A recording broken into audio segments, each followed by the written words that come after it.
বেহুদাই এত পথ হেঁটে যাচ্ছি, জানি কোনো ফায়দা হবে না। আর কয়েকদিন পরে কপালে খালি রুটিও জুটবে না, বুঝতে পেরেছো? পথের বিপদ আপদের কথা ভেবেছো?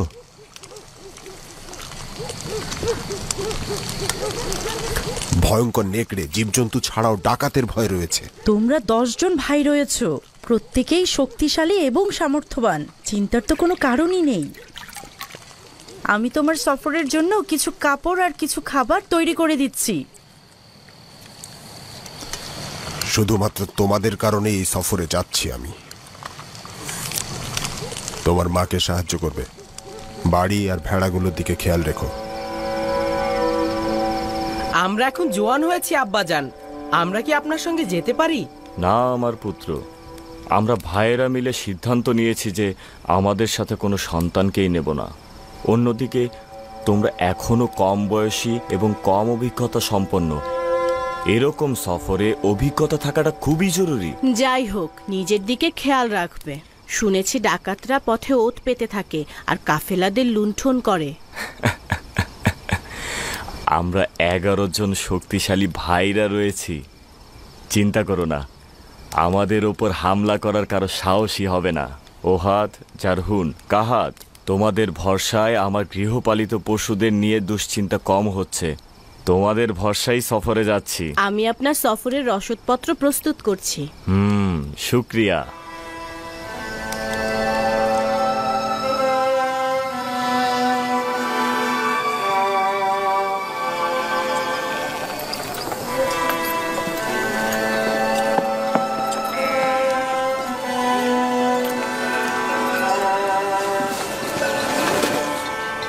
পথের জন্য এই কয়েকটা রুটি দিলাম, এর বেশি আর নেই। এই যথেষ্ট। আচ্ছা, মুদ্রাগুলো ঠিকমতো লুকিয়ে নিয়েছো তো? অত চিন্তা করো না, ঠিক জায়গায় নিয়েছি। যদিও এই সফরে তেমন কোনো আশা দেখছি না। রুবিন, আমাদের সফরের জন্য কি এই প্রাণীগুলি যথেষ্ট? অবশ্যই, অবশ্যই যথেষ্ট। যাওয়ার সময় পিঠে চড়ে যাব, আর ফিরবার সময় এগুলোর পিঠে করে গম বহন করে নিয়ে আসব। অবশ্য আমরা যদি গম পাই তবেই। আমরাও আপনাদের সঙ্গে আসছি। ক্যানানের আরো অধিবাসী যাওয়ার জন্য প্রস্তুত হয়েছে। খুবই ভালো, সংখ্যায় যত বেশি হব বিপদ তত কম হবে। এত সব বিপদ মাথায় নিয়ে দীর্ঘ ভ্রমণে যাচ্ছি, আশা করছি খালি হাতে ফিরবো না। খোদা ভরসা, আমরা অবশ্যই আমাদের চেষ্টা করব। আপনারা নিজেদের হেফাজত করবেন। অবশ্যই। তুমি আমাদের পরিবার ও সন্তানদের দিকে লক্ষ্য রেখো। তুমি ভাইদের সঙ্গে যাচ্ছ না? অবশ্যই যাওয়া উচিত আমার, কিন্তু আব্বাজান তো অনুমতি দেবেন না। তুমি বলে দেখো, হয়তো অনুমতি দেবেন। জানি না।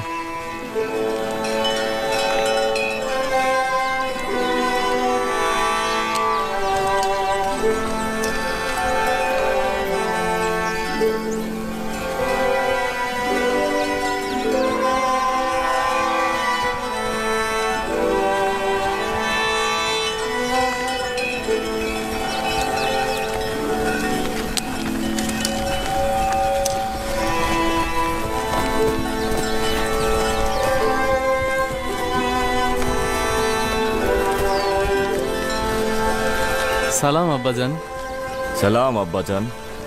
সালাম নয়নের মণিগণ, সালাম আমার পুত্রগণ। আমরা প্রস্তুত রয়েছি আব্বাজান, যাবার অনুমতি দিন।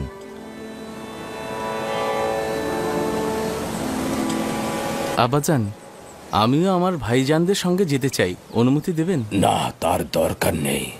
তুমি এখানে আমার নিকট থাকো, ভাইদের অনুপস্থিতিতে গোত্রকে দেখাশোনা করো। খোদার নবী যা ভালো মনে করেন। আচ্ছা খোদার নবী, যাত্রাপথের জন্য কোনো নসিহত করবেন না? পূর্বের মতোই বলছি, শেষ পর্যন্ত দুর্ভিক্ষে আমি মঙ্গল দেখতে পাচ্ছি, এবং তোমাদেরকে নসিহত করছি এই সফরকে কল্যাণ ও বরকতের দিকে ধাবিত করো। প্রতিটি ঘাত প্রতিঘাত ও বালা মুসিবতের মধ্যেও একটি হেকমত রয়েছে। আমাদের জন্য দোয়া করবেন আব্বাজান। খোদাবন্দের দরুদ। আবারও দেখা হবে আব্বাজান, দরুদ। দরুদ। আমাদের জন্য দোয়া করবেন আব্বাজান। দোয়া করি। নিশ্চিত থাকুন আব্বাজান, হাত ভর্তি করে ফিরবো। খোদা হাফেজ আব্বাজান। খোদা হাফেজ। চলো রওনা হও। নিজেদের দিকে খেয়াল রাখবে।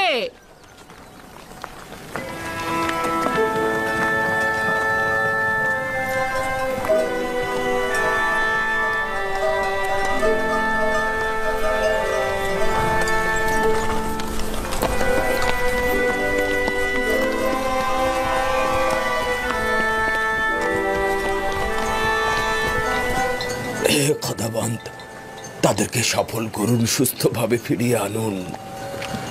আমিন।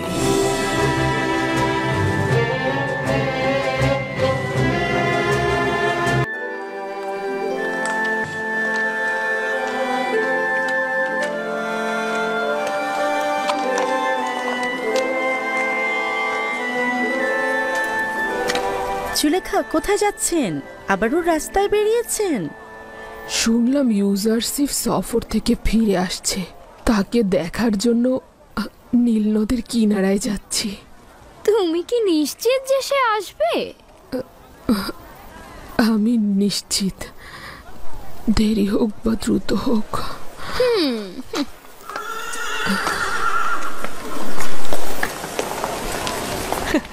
দেখেছো কতটা বোকা আর সরল।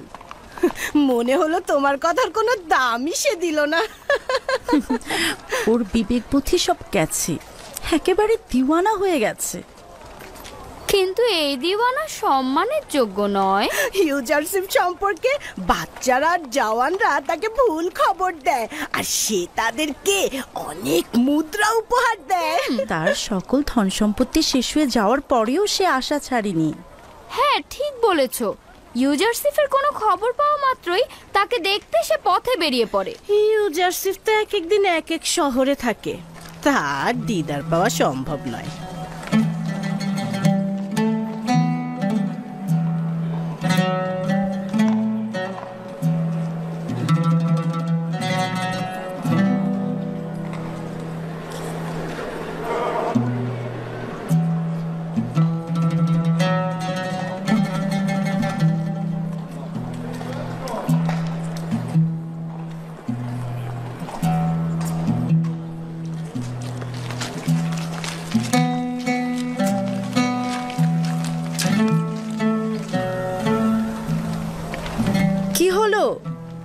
তোমার ইউজারশিপ এখনো আসেনি?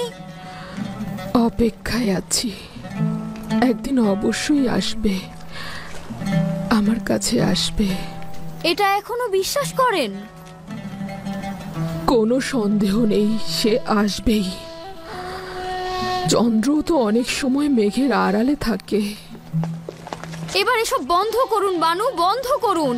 আপনি জানেন না তিনি এ শহর থেকে ও শহরে ঘুরে বেড়ান, তিনি দেবসে কম আসেন। ইউসুফের প্রতীক্ষায় তোমার চোখে ছানি পড়ে গেছে, এবার অন্তত বন্ধ করো।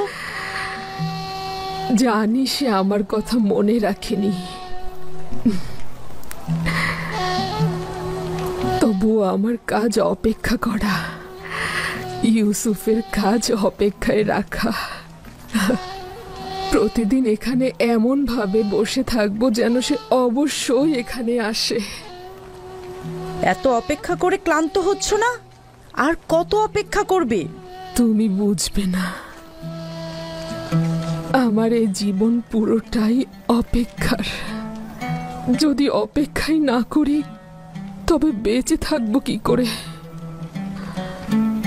এই অপেক্ষাই আমাকে আশা দেয়, আমার জীবনকে উদ্দেশ্য দেয়।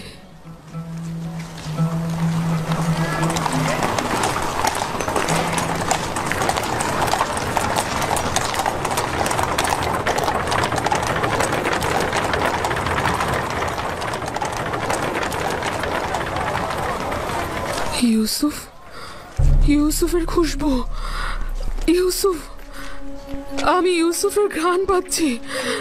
সে আশেপাশে কোথাও আছে, দেখো দেখো তাকে। অহেতুক ধারণা করছেন বানু, ইউসুফ কোথা থেকে আসলো? না না, সে অবশ্যই আশেপাশে কোথাও আছে, তাকে খুঁজে দেখো। বন্ধ করো তোমার সব পাগলামি। ইউজারসিফ এখানে কি করতে আসবে?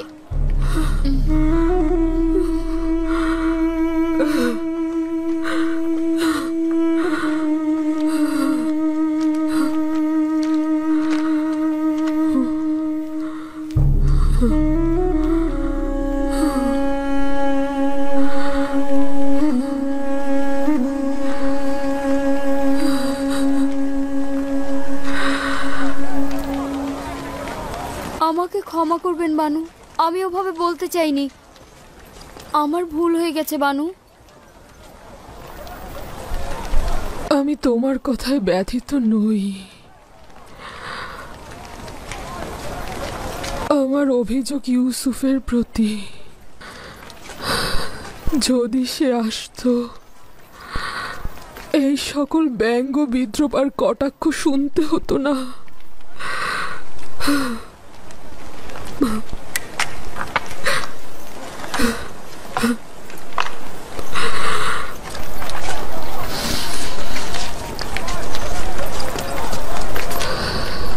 কিন্তু সে আসবে।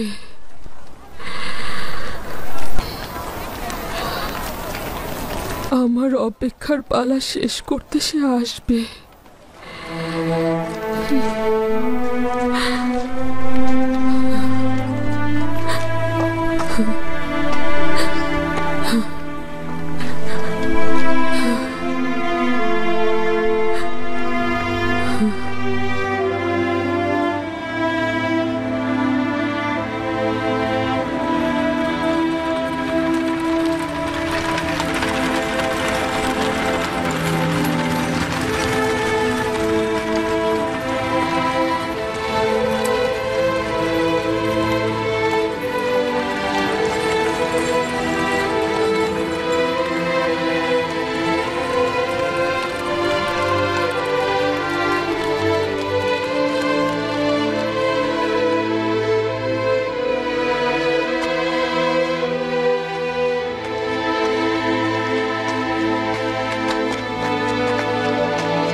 এই বিশাল শস্য খামারটি একেবারে শুকিয়ে গেছে, কিন্তু অতি দ্রুত দুর্ভিক্ষের অবসান ঘটবে। আর এই জমিতেই মিশরের অসংখ্য কৃষক চাষাবাদ করতে পারবে। এখন তো এই বিশাল সম্পত্তি মিশরের হুকুমতের, তাই আমাদের উচিত হবে এই সম্পত্তি ভূমিহীনদের মধ্যে বন্টন করে দেয়া। তারা নিজেদের ইচ্ছে মতো চাষাবাদ করবে আর মিশরের হুকুমতে রাজস্ব দেবে। এটি খুব ভালো প্রস্তাব। এইভাবে গোলামগণ ভূমির মালিক হবে। ঠিক তাই।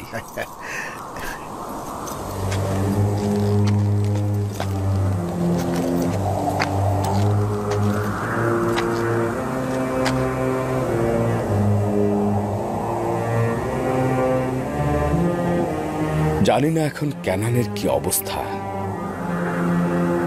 দুর্ভিক্ষে তারা কি করছে।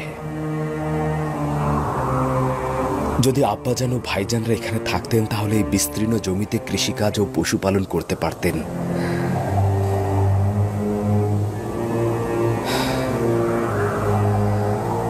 বিশাল নীল নদী যদি এভাবে শুকিয়ে যায় তাহলে নিশ্চিত ক্যানানের খুব বেহাল অবস্থা।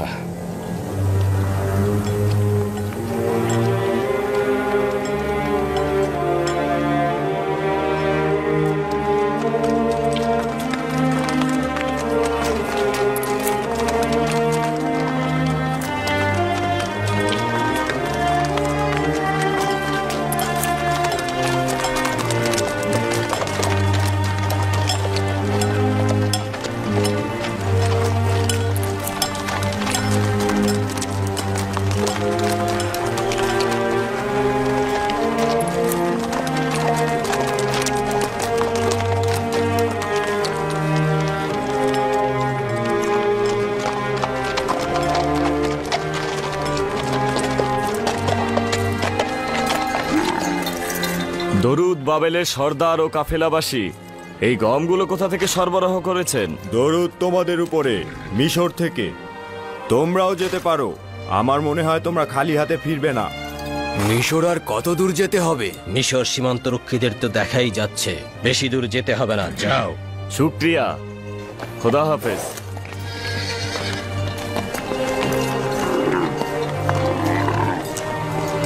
দ্রুত করো, জলদি করো। আচ্ছা, এখনো পর্যন্ত অনিশ্চয়তায় মিশরের দিকে চলছিলাম, এখন কি মনে হচ্ছে? এতক্ষণ পর্যন্ত তো কোনো আশাই দেখিনি।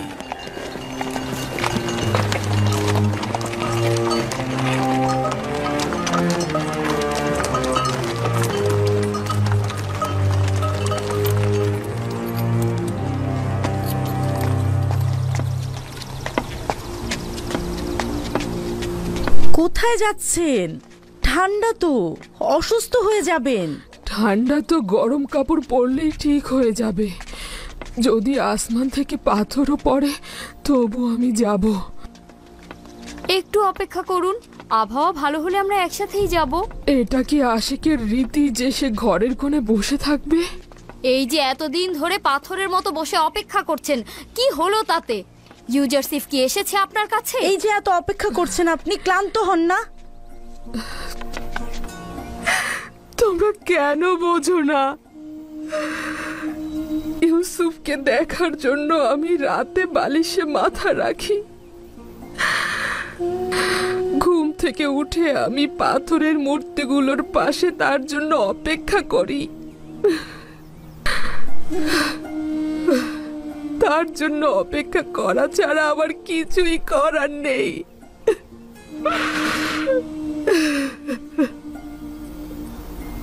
আমি কখনো নিরাশ নই, কখনো ক্লান্ত নই।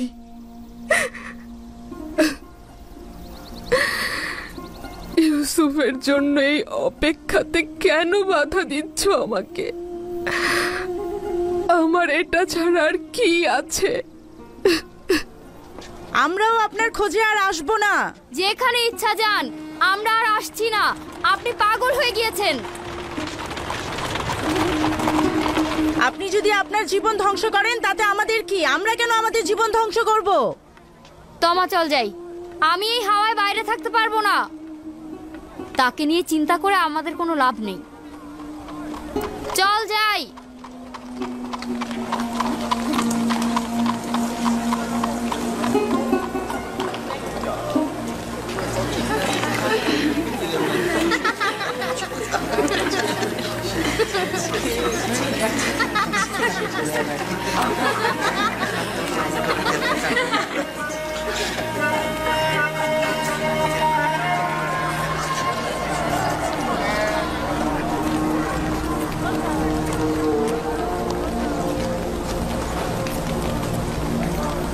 এই জুলেখা, তোমার কি ঘর বাড়ি নেই? বিশাল রাজমহল আমার কাছে সংকীর্ণ কবরস্থান, অন্ধকার জেলখানা আছে, থাকবে না কেন? যা কিছু থাকুক এখান থেকে তো উত্তম। এখানে থাকলে অসুস্থ হয়ে যাবে। কারো জন্য অপেক্ষায় আছি, বলেছে সে আসবে, না আসলে চলে যাব। চলো যাই।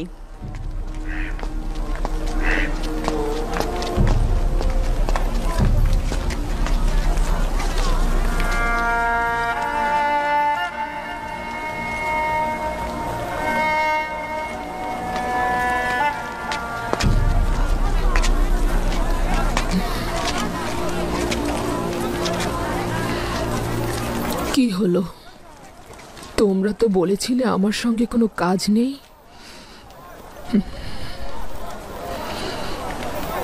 অনেক চেষ্টা করেছি কিন্তু পারলাম না।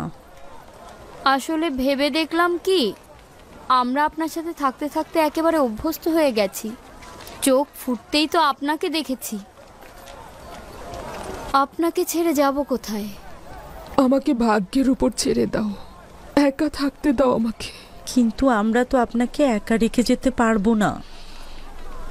তোমাদের সাথে থাকলেই আমি একা হয়ে যাই, নয়তো ইউসুফ সব সময় সর্বত্রই আমার সাথে থাকে। তোমরা আমার সঙ্গে থাকলে সে আমাকে ত্যাগ করে।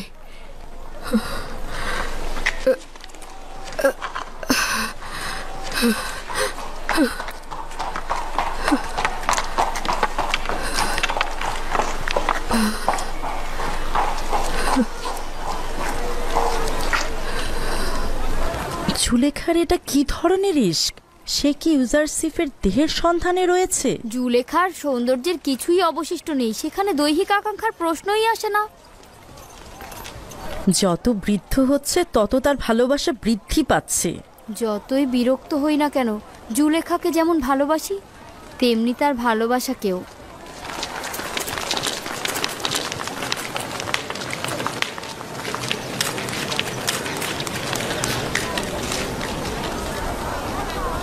এখানে নিজের নাম ও ঠিকানা লিখো। আমরা হলাম 10 ভাই।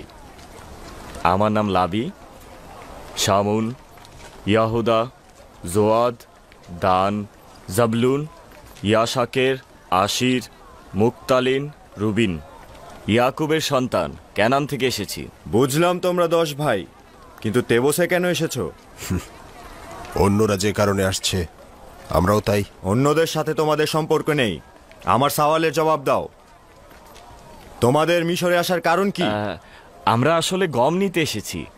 আমাদের অঞ্চল ক্যানানের দুর্ভিক্ষ দেখা দিয়েছে। আমরা কি গম পেতে পারি?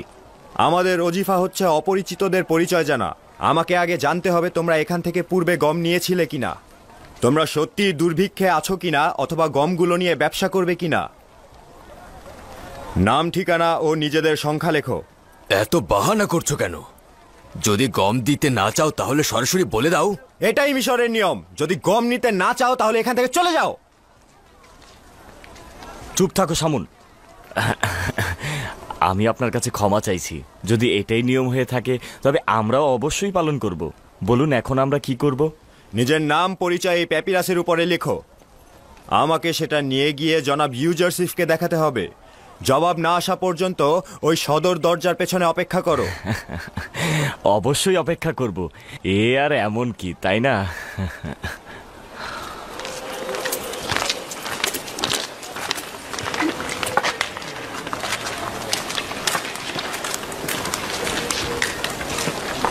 আমরা এখানে গম নিতে এসেছি না যুদ্ধ করতে এসেছি? সব জায়গায় ঝামেলা করার অভ্যাস করে ফেলেছো।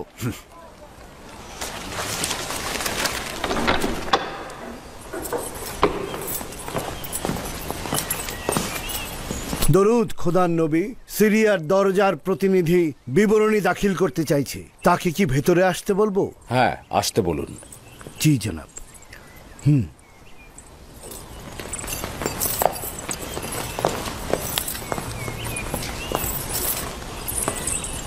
দরুদ আলী জনাব। খোদাবন্দের দরুদ তোমার উপরেও। বলো আমাকে, কি খবর এনেছো? আলী জনাব, গত সপ্তাহে কিছু বিদেশি সিরিয়ার সীমান্ত দিয়ে তেবসে প্রবেশ করেছে। তাদের সংখ্যা ছিল 390 জন। তারা প্রত্যেকে 1 বস্তা করে গম নিয়ে ফিরে গেছে। তারা হেতিতি, হিট্টি, খাবেরি ও শাম অঞ্চলের অধিবাসী ছিল। আর তেমন উল্লেখ করার মতো কিছু নেই। তবে 10 জন ভাই ক্যানানের অধিবাসী মিশরে প্রবেশ করতে চাইছে। তাদেরকে সদর দরজায় অপেক্ষা করতে বলেছি। ক্যানান 10 জন ভাই? জি আলী জনাব। তাদের নাম জিজ্ঞেস করনি? জি আলী জনাব, তাদের নাম ও ঠিকানা এখানে লেখা রয়েছে।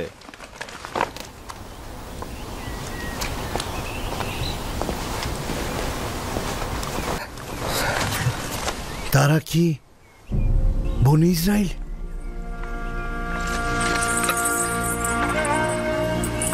কি হলো খোদার নবী? খারাপ কিছু ঘটেছে?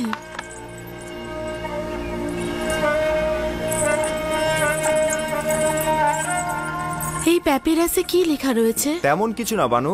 10 জন ক্যানানের অধিবাসীর নাম ও ঠিকানা। জনাব মালিক, তাদেরকে ইজ্জত ও সম্মানের সহিত জনাব অখুনাতুনের রাজমহলে নিয়ে আসুন।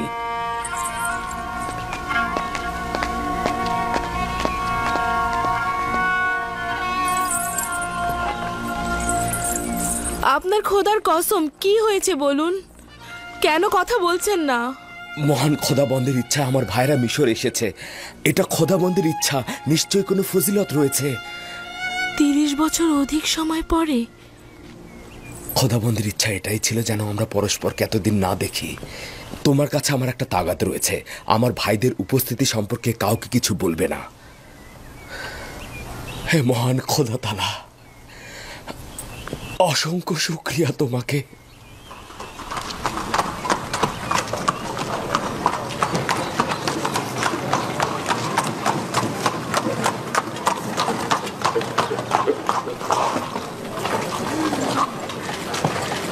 কোথায় তারা? এই যে জনাব, এরা। তোমরা কেনানের অধিবাসী? হ্যাঁ, আমরা সবাই ক্যানানের অধিবাসী। তোমরা তো 10 জনের বেশি রয়েছে। আমাকে বলা হয়েছে কেনানের 10 জন ভাই। আমরাই 10 ভাই, আর বাকিরা ক্যানানের অধিবাসী। আমি আজিজে মিশরের পক্ষ থেকে এসেছি। যদি তোমরা অপমানিত হয়ে থাকো কিংবা তোমাদের সময় নষ্ট হয়ে থাকে, তার জন্য আমি ক্ষমা চাচ্ছি। তোমরা 10 জন তেবুসে প্রবেশ করতে পারো। আমি প্রতিনিধি হিসেবে আজিজে মিশরের কাছে তোমাদের নিয়ে যাব। তাহলে আমাদের বাকি কেনানীদের কি হবে? তারা গম ক্রয়ের জন্য যেতে পারে, আর তোমরা আমার সঙ্গে এসো। কিন্তু আমরা 10 জন কেন? এটা তো জানি নে। আজিজে মিশরের কাছে সওয়াল করবে। তোমরা সবাই এসো।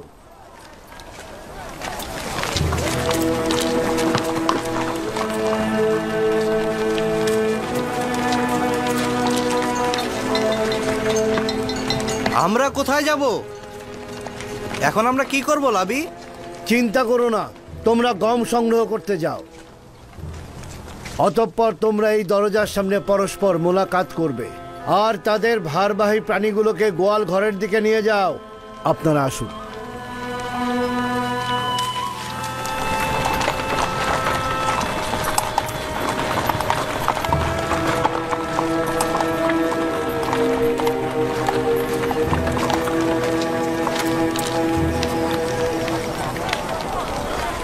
আমার মাথায় কিছুই ঢুকছে না। কেন এত কঠোরভাবে বাধা দেয়া হলো, আবার এখন এত নমনীয় কেন? আজিজে মিশরি বা কেন আমাদের রাজমহলে দাওয়াত দিলেন? এই কঠোরতা সদর দরজার প্রতিনিধির মূর্খতা ছিল।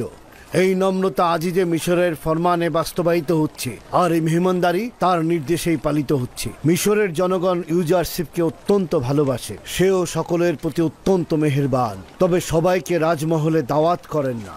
এই দাওয়াতের দলিল সম্পর্কে নিজেরাই সওয়াল করে জেনে নিও। আমি বলতে পারছি না, ঠিক আছে?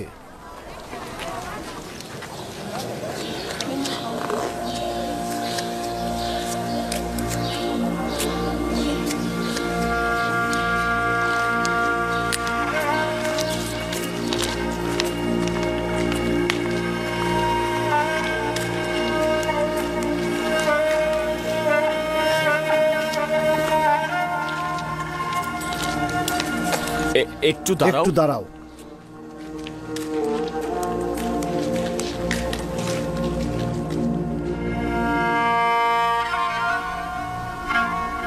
দেখো ওয়াসনাত, এরা হচ্ছে আমার ভাইজান। তাদের আমি ভালো মতো চিনতে পারছি না। এটা মিশরের বাদশাহ অখন আতনের রাজমহল। তোমরাই প্রথম বিদেশি যাদের এই রাজমহলে প্রবেশের অনুমতি দেয়া হয়েছে। হ্যাঁ, ওই যে মালিকের সঙ্গে সঙ্গে যে রয়েছে সে হচ্ছে লবি। তাকে খুব ভালোভাবে স্মরণে আছে। আমার সর্বোৎকৃষ্ট ভাই, যে আমাকে হত্যার হাত থেকে বাঁচিয়েছিল। হায় খোদা, তাদের চুলগুলো একেবারে সাদা হয়ে গেছে। সময় তাদের কেমন বিবর্ণ বানিয়ে দিয়েছে।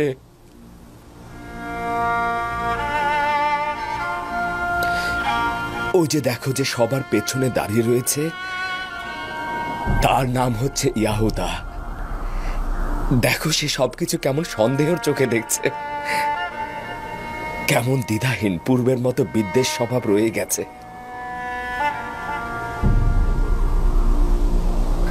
হায় খোদা, তারা বেশ বয়স্ক আর অসহায় হয়ে গেছে।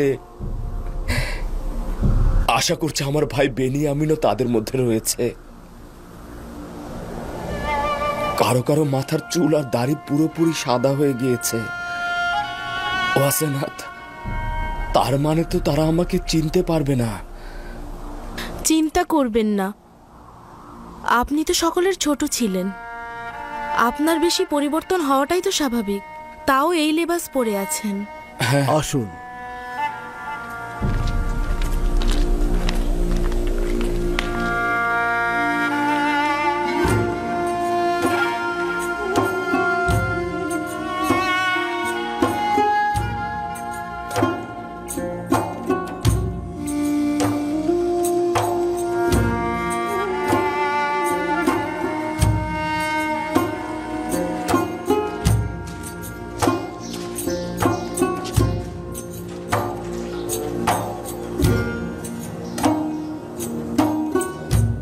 এসো, যাওয়া যাক।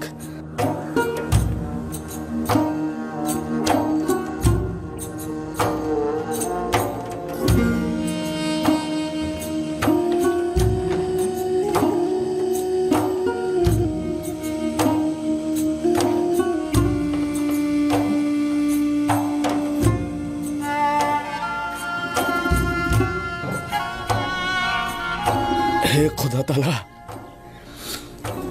কিভাবে তাদের মুখোমুখি হব? যদি চিনে ফেলে তাহলে কি হবে? চিন্তা করবেন না, এখন আর তেমন কিছুই ঘটবে না। তারা তো আপনার ভাই। সেই ভাই যারা আমাকে হত্যা করতে চেয়েছিল, জানি না এখন তাদের কি ইচ্ছে রয়েছে। তবে আমি একটা পরিকল্পনা করেছি যাতে তারা আমাকে চিনতে না পারে।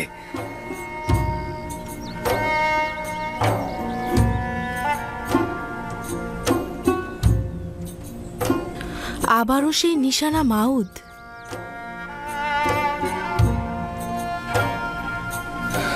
জানি না কি রহস্য লুকিয়ে রয়েছে এই শব্দটির ভেতরে, তবে যখনই এটা স্পর্শ করি এক অদ্ভুত প্রশান্তি অনুভব করি।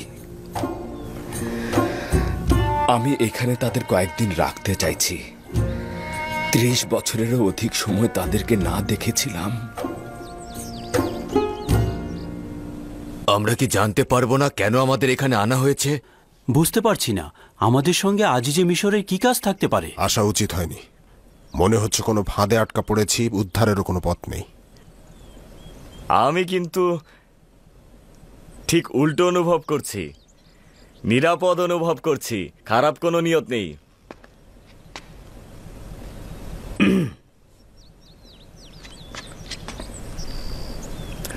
আদেশ পালিত হয়েছে, এখন কি করব?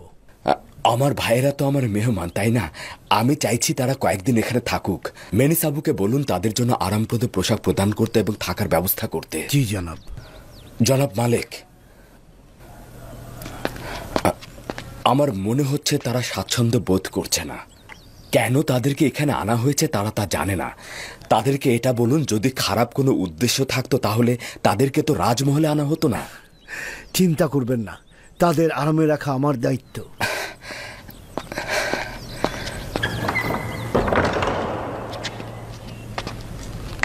খোশ আমদেদ। আশা করছি দীর্ঘ যাত্রাপথের ক্লান্তি শরীর থেকে মুছে ফেলবেন। আমাদের কেন এখানে নিয়ে আসা হয়েছে?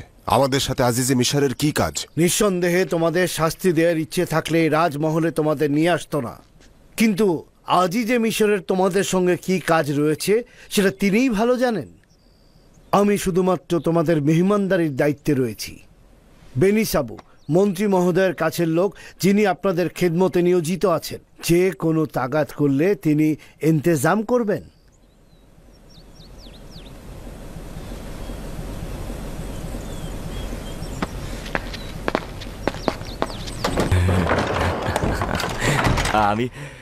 আমিও আপনাদেরকে খোশামদেদ জানাচ্ছি। প্রথমে আপনাদেরকে গোসল সেরে নেবার প্রস্তাব করছি, যেন ধুলোবালি আর পথের ক্লান্তি দূর হয়ে যায়।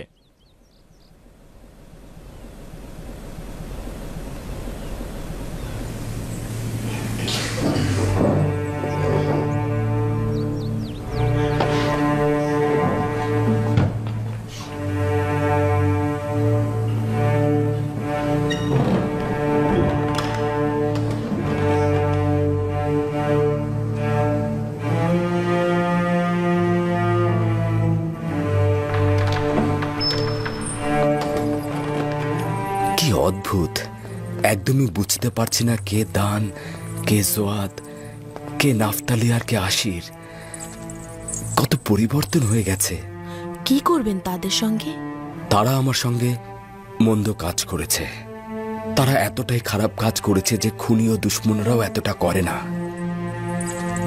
কঠোর সাজা প্রাপ্তিটাই তাদের হক ছিল, কিন্তু আমি তাদের ক্ষমা করে দিয়েছি। ওই মুহূর্তে ক্ষমা করেছি যখন তারা আমাকে গোলাম হিসেবে বিক্রয় করেছে।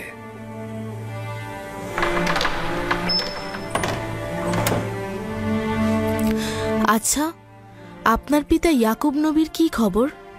তিনি কি তাদের ক্ষমা করেছেন?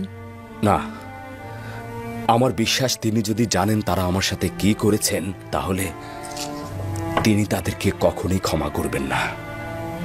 খোদা তাআলা তাদের রহম করুক। পিতার অভিশাপ সন্তানদের জন্য খুবই খারাপ। আমি যদি আপনার জায়গায় থাকতাম তাহলে এত সহজে ক্ষমা করতাম না।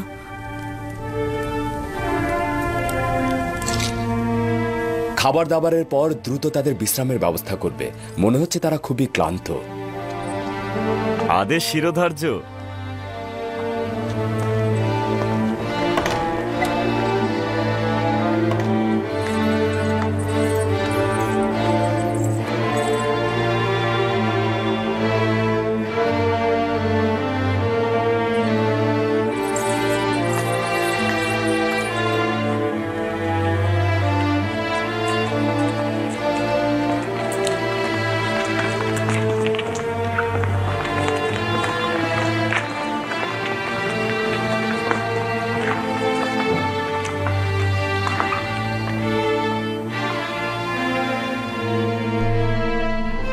অখনাতুনের রাজমহল কেবল নির্দিষ্ট ব্যক্তিদের জন্য সংরক্ষিত।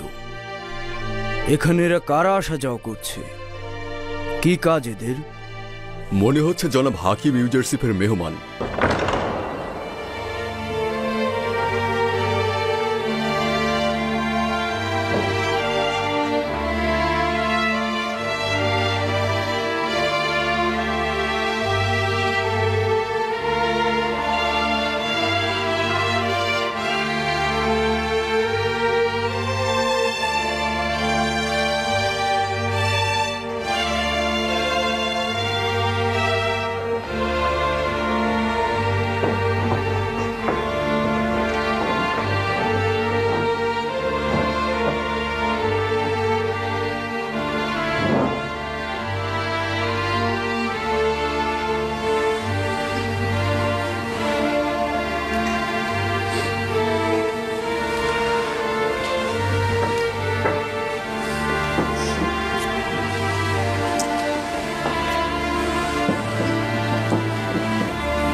কতটা তৃপ্তি সহকারে খাচ্ছে।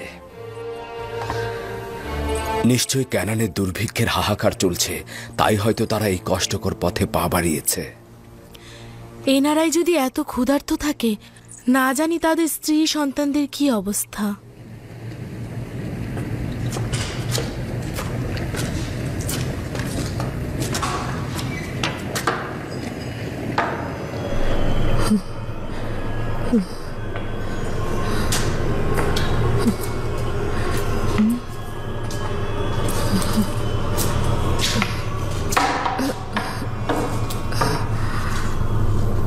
তোমাদের মাথার উপরে কি ধুলোটাই না পড়েছে।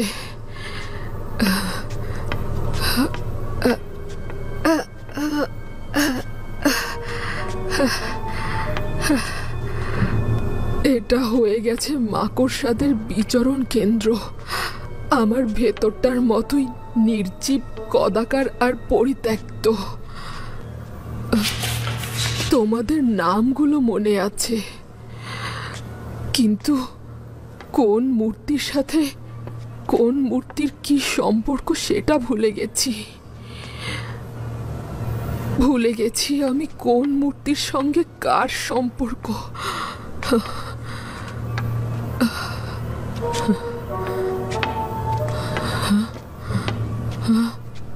মনে হচ্ছে তিয়া,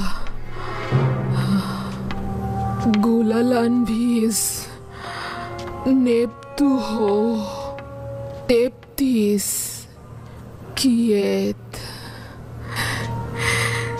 তোমাদের নাম এগুলোই ছিল। আমি এখানে আসতাম আর রোজ জনে জনে তোমাদের ইবাদত করতাম। দেখি তো আমন কোথায়? আমন তুমি কোথায়? তাই তো, আমন কোথায়?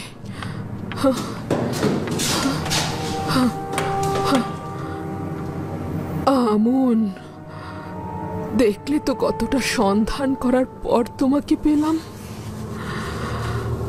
পূর্বে খুব ভালো মতোই জানতাম তুই কোথায়।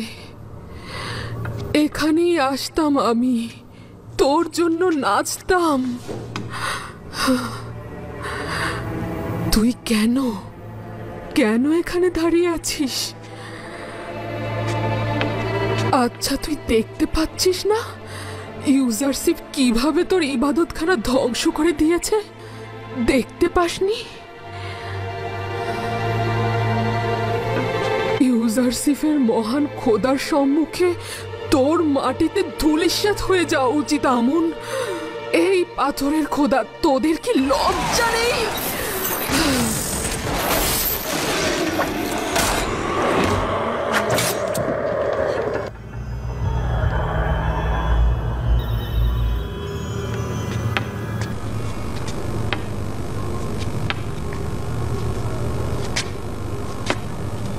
এখনো ইউসুফের মহান খোদার সম্মুখে খোদা সেজে আছিস?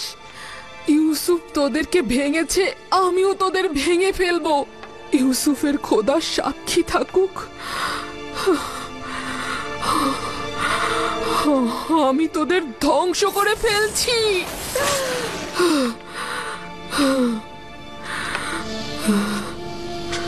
হে ইউসুফের খোদা, আপনি সাক্ষী থাকুন, আমি আমার খোদাগণকে ধ্বংস করে ফেলেছি। ইউসুফ বলতো, আপনি সবখানে হাজির থাকেন, সবখানে আছেন, সব কিছু দেখতে পান। তাহলে ইউসুফকে বলুন, জুলেখা আর আমন খোদার ইবাদত করে না, ইবাদত করে না।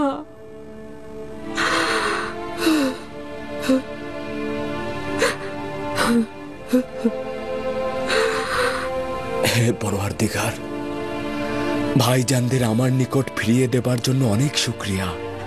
আপনার অশেষ রহমত। আমার দিল আপা যেন ভাই বেনিয়ামিনের জন্য ছটফট করছে, তাদেরকেও আমার নিকট ফিরিয়ে দিন। হে পরওয়ারদিগার, বিচ্ছেদের বছর সীমাহীন হয়েছে,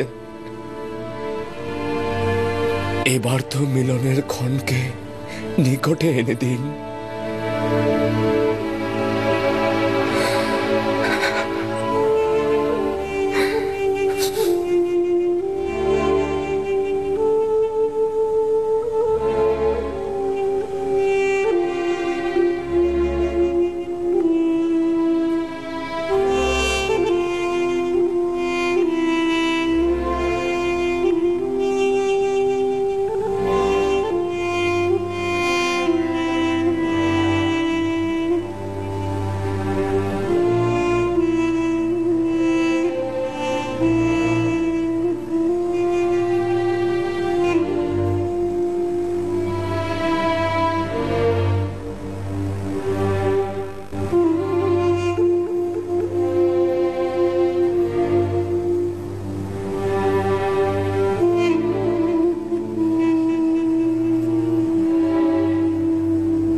তখন জানতাম না ইউসুফ কার সঙ্গে কথা বলতো, কি বলতো, এখনো জানি না।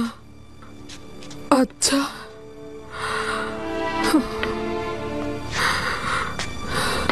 সত্যি করে বলো তো,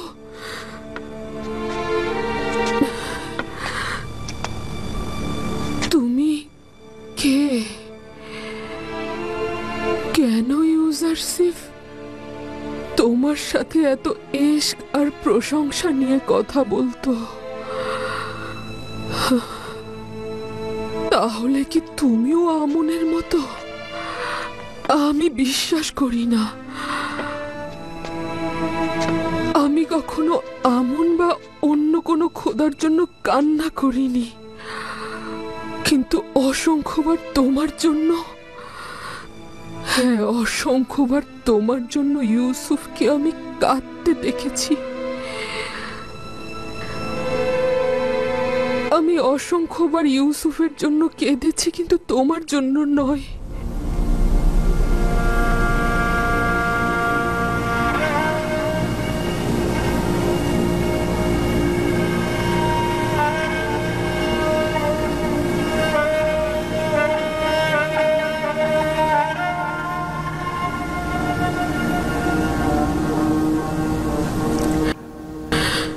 মিশরের অনেক গণ্যমান্য ব্যক্তিগণ ইউসুফকে মাবুদের ন্যায় ভালোবাসে।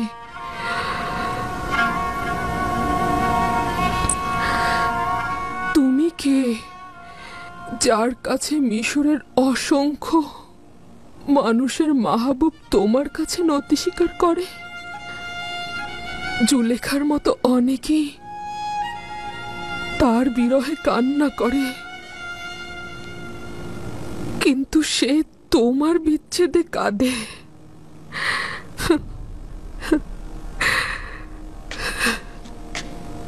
তুমি অবশ্যই ভালো একজন মাহবুব, নয়তো ইউসুফ তোমার ইবাদত করত না, তোমার জন্য কান্নাও করত না। ইউসুফের সৌভাগ্য যে তোমার মতো মাবুদ আছে তার। তোমার সৌভাগ্যের জন্যই তুমি ইউসুফের মতো বান্দার মালিক। তুমি ইউসুফের মতো বান্দার মালিক। তেবেসের একজন সম্ভ্রান্ত নারী তার স্বামীর বিশ্বাসের খেয়ানত করেছে। শুধু জানি আসে কি হয়েছে সে। এটা বিশ্বাসযোগ্য নয় আমার বানু। এশকের পবিত্রতা বিশ্বাসের খেয়ানত কখনই করে না। তিলের কাজ কারবার দলিল ও যুক্তিতর্ক জানে না। আশেক তার পাক পবিত্র দিলে কখনোই নাপাককে স্থান দেয় না।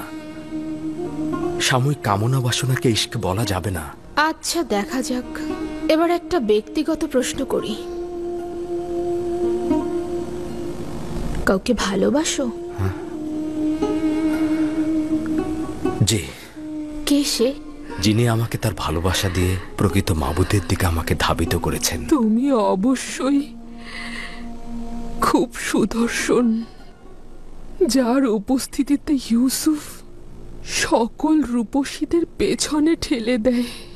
যেভাবে ইউসুফকে সম্মান ও নাজ নিয়ামত উপহার দিয়েছ, সেভাবে কি অন্যদেরকেও প্রদান করো তুমি? সকলেই তো ইউসুফের মতো পাক পবিত্র নয়।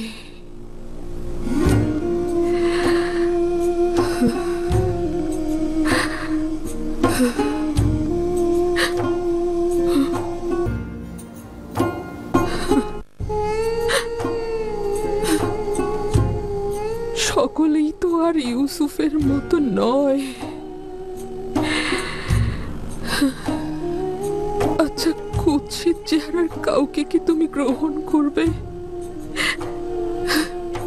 তাদের দিলের দরদগুলো কি শুনবে?